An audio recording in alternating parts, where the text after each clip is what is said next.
warahmatullahi wabarakatuh. Perkenalkan, nama saya Muhammad Tommy, mahasiswa Politeknik Negeri Padang, jurusan Teknik Elektro, Prodi D3 Elektronika. Saya berasal dari kelas 1B EC. Pada kesempatan hari ini, saya akan mempresentasikan kuliah kewarganegaraan yang dibimbing oleh Ibu Putri Gembalasari.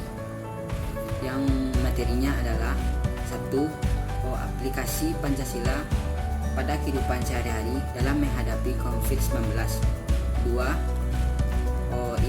Kasus illegal agent. Baiklah, pertama kita bahas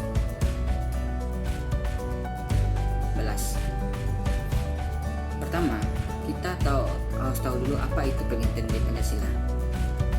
Pancasila adalah ideologi dasar ideologi negara Indonesia. Pancasila berasal dari kata panca dan sila. Panca artinya 5, sila artinya azas. Di Pancasila adalah 5 azas. Pancasila merupakan rumusan dan pedoman kehidupan berbangsa dan bernegara bagi seluruh rakyat Indonesia. Pengertian Pancasila secara historis adalah berkenaan dengan bersejarahnya atau hubungannya dengan masa lampau bersejarah. Filsafat Pancasila sebagai pandangan hidup bangsa Indonesia. Pancasila adalah suatu paham filsafat, oleh karena itu dapat dipertanggungjawabkan secara logis dan dapat diterima oleh akal sehat. Dalam pengertian tersebut, Pancasila disebut sebagai of life, tanpa mengalah hidup, petunjuk hidup, dan sebagainya. Hal ini Pancasila adalah sebagai petunjuk dan arah kegiatan segala manusia Indonesia yang harus dijiwai dan merupakan pancaran dari sila-sila yang merupakan satu kesatuan.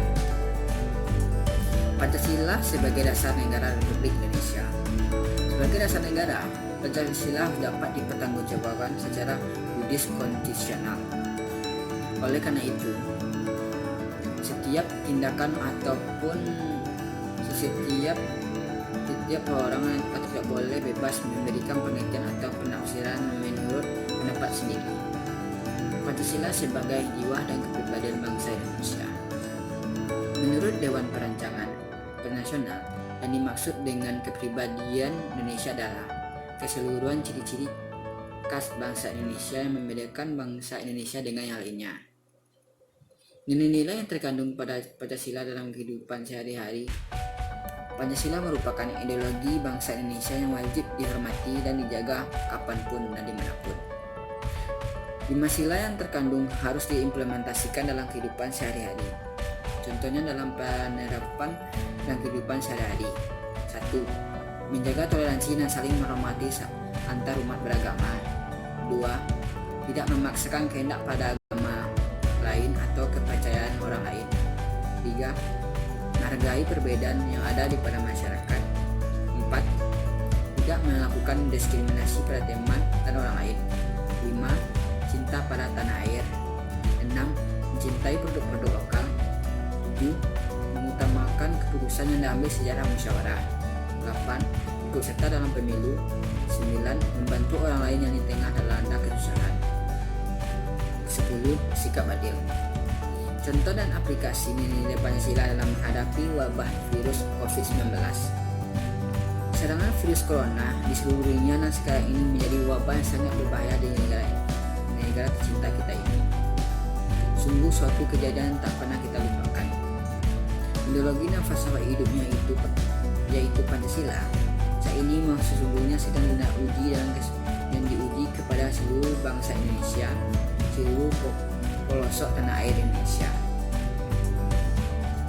Kesadaran untuk mewujudkan sila sesungguhnya untuk mengakui dan mahesa pada sila pertama, maka kita seluruh bangsa Indonesia harus betul-betul bertakwa dalam menghadapi musibah virus COVID-19 yang merupakan bagian dari ketentuan yang ditakdirkan oleh Allah yang Maha Kuasa.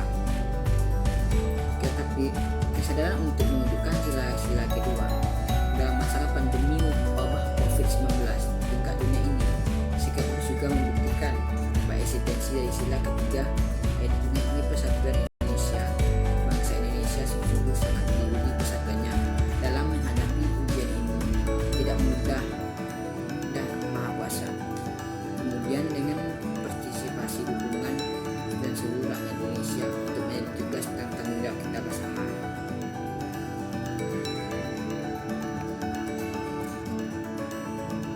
Apa sikap yang Anda lakukan terhadap COVID-19 dalam menghadapi kehidupan sehari-hari? Pada Maret 2020, masyarakat tiba-tiba dilanda pada perubahan yang dalam segala sisi.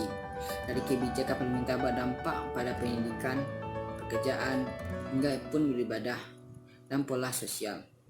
Hal ini membawa sikap perilaku banyak yang membuat orang syok dan kaget. Sifat yang harus dilakukan untuk diri sendiri sebagai mahasiswa dalam menghadapi COVID-19. 1. Mematuhi segala telah diperintahkan oleh pemerintah dan Republik Indonesia. 2. Melakukan social distancing dengan cara menjaga jarak minimal 1 meter. 3. Menjalankan daring online dengan sungguh-sungguh. 4. Menjaga kesehatan dengan tetap cara berdiam di rumah. 5. Tidak keluar rumah jika pun keluar rumah atau urusan mendesak dan harus menggunakan masker. 6. Tetap bersikap tenang. 7. Menjaga kebersihan badan. Sikap yang harus dilakukan untuk diri sendiri dan anggota keluarga menghadapi COVID-19. 1. Mencuci tangan sebelum makan. 2. Mencuci tangan sebelum keluar rumah. 3. Menjaga jarak dengan anggota keluarga saat Anda baru dari keluar rumah. 4. Menjelaskan pada setiap anggota keluarga betapa bahayanya COVID-19. 5. Bersikap tenang dan menghadapi COVID-19. 6. Menjaga kebersihan tempat tinggal. Sikap yang harus dilakukan untuk diri sendiri dan anggota masyarakat menghadapi COVID-19. 1. Mematuhi segala aturan yang telah diperintahkan oleh pemerintah. 2. Tidak panik dan selalu bersikap tenang menghadapi COVID-19. 3. Menjaga jarak apabila keluar rumah, melakukan social distancing. 4. Tidak keluar rumah jika keluar dengan keperluan mendadak dan menggunakan masker. 5. Memakai masker jika keluar rumah. Hal apa saja yang harus dilakukan untuk menghadapi COVID-19? Virus COVID-19 tertular melalui infeksi, droplet infeksi yang ditularkan dari satu ke orang lain dengan tetesan air dan dikeluarkan dari saluran pernafasan melalui bersin ataupun batuk. Dalam menghadapi virus COVID-19, masyarakat dituntut untuk tidak panik dan menghadapi virus COVID-19 dan masyarakat mengharapkan tetap tenang, melakukan isolasi diri mandiri di rumah masing-masing dengan cara social distancing. Berikut hal yang harus dilakukan menghadapi COVID-19. 1. Melakukan sosialisasi mandiri. 2. Tidak keluar rumah jika menggunakan sanitizer saat keluar. 4.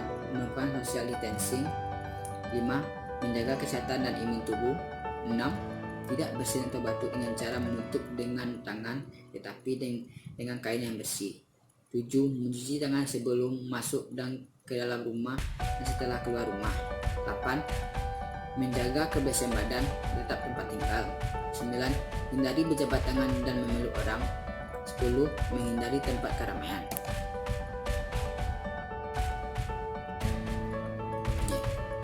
Kronologi kasus illegal agent. Aparat penegak hukum memberikan pertolongan akan memilih pembahasan dan tindakan perlindungan yang diberikan pada Jompo. Itu menegaskan kebijakan illegal agent sudah merupakan kebijakan nasional yang sudah diatur dalam Damnipres. Jika terbukti aparat memberikan pertolongan terhadap perilaku illegal agent, berarti aparat sudah melecehkan kebijakan nasional dan impres yang sudah dibentuk. Penegak hukum tidak hanya polisi yang menegak, tetapi juga diikuti oleh sikap penegak orang lainnya, misalnya jaksa, hakim. Oleh karena itu, illegal agent merupakan masalah bangsa yang mengingat illegal agent itu sendiri bukan hanya tidak sederhana dengan kita menangkap lantas kasusnya sudah selesai. Masih banyak kaitannya dengan sektor lainnya. Oleh karena itu, kita harus berusaha untuk menangani illegal agent karena hancurnya sektor hutan itu bukan penyebab hancurnya sektor lainnya pula. Pertanyaannya, dalam membahas kasus tersebut, gunakanlah pendekatan dan konstitusi rule of law. Bagaimana seharusnya penegak hukum, kepolisian, jaksa, badan hukum, dan peradilan harus bertindak dan bagaimana agar kasus kasus ini tidak terulang kembali. Bahas kasus ini dengan cara maraknya banjir yang diakibatkan oleh penebangan hutan. Tugas polisi: 1. Menyelenggarakan segala kegiatan menjamin keamanan dan ketertiban kelancaran lalu lintas. 2. Membina masyarakat meningkatkan partisipasi dan kesadaran hukum serta ketaatan warga terhadap hukum dan perundang-undangan. 3. Melakukan penyelidikan dan penyidik terhadap satu tindakan sesuai dengan hukum secara pidana dan perundang lainnya. 4. Meliputi keselamatan jiwa raga. 3. Melakukan pengawasan pelaksanaan hukum pidana bersyarat putusan. 4. Melakukan penyelidikan terhadap tindak pidana tertentu. Tugas badan peradilan: 1. Menyelesaikan peradilan. 2. Mencari keadilan.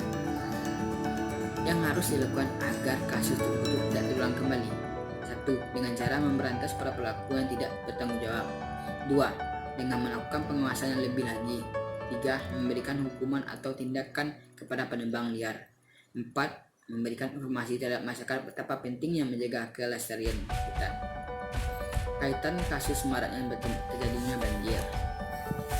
Banjir terjadi karena ulah kelalaian tangan manusia yang tidak bertanggung jawab, yang melakukan penebangan secara liar, melakukan kembali setelah pulang secara liar, kurang perhatian pemerintah terhadap oknum-oknum yang tidak bertanggung jawab. Dalam kasus ini, pemerintah juga harus perhatiannya untuk melakukan keamanan, untuk mengamankan pelaku yang tidak bertanggung jawab dan tidak memikirkan apa tindakan ke depannya dalam penegakan hutan dan dapat menyebabkan longsor dan banjir. Karena itu tidak ada lagi yang bisa menahan air dalam karena bundelnya hutan dan diakibatkan oleh tangan manusia yang tidak bertanggung jawab. Baiklah, itulah hasil presentasi saya pada hari ini. Kalau ada kata-kata salah, saya mohon maaf. Wabillahi taufiq hidayah. Assalamualaikum warahmatullahi wabarakatuh.